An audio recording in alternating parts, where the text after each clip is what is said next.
ত্রিপুরায় একদিকে চলছে নেশামুক্ত রাজ্য গড়ার স্লোগান, অন্যদিকে বহিরাজ্য থেকে অহরহ নেশা জাতীয় দ্রব্য রাজ্যে ঢুকছে বলে অভিযোগ দীর্ঘদিনের।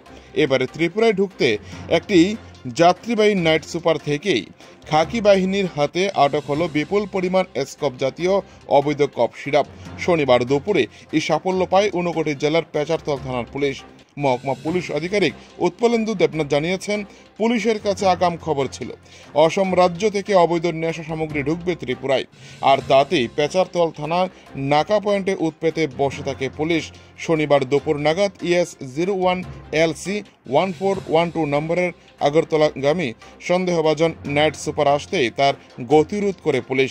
গাড়িতে তল্লাশি চালিয়ে গাড়ির গোপন চেম্বার থেকে উদ্ধার হয় 1790 বোতল অবৈধ কফ সিরাপ।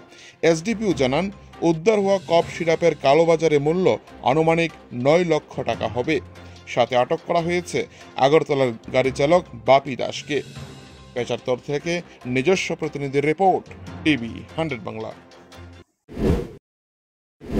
আজকে একটি সিক্রেট ইনফরমেশনের ভিত্তিতে আমরা একটা অভিযান চালাই এবং আমাদের কাছে একটা তথ্য থাকে যে একটি নাইট সুপার বাস গুয়াহাটি থেকে আসছে।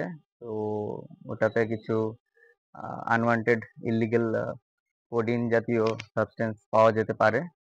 তো আমাদের মুখ্যমন্ত্রী যে নেশামুক্ত ত্রিপুরা পরিকল্পে আমরা যে অভিযান চালাই, ওই যে অভিযানে আমরা মোটামুটি 1790 এসকাফ বোতল, যেটার মধ্যে কোডিনের কোয়ান্টিটিও আছে, তো যেটা NDPS ম্যাটেরিয়াল হিসেবে গণ্য করা হয়, আমরা রিকভার করি, যেটার বাজার মূল্য অ্যারাউন্ড 9 লাখ রুপিস হবে।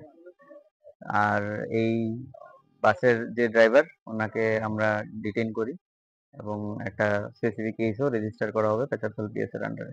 বাপি দাস।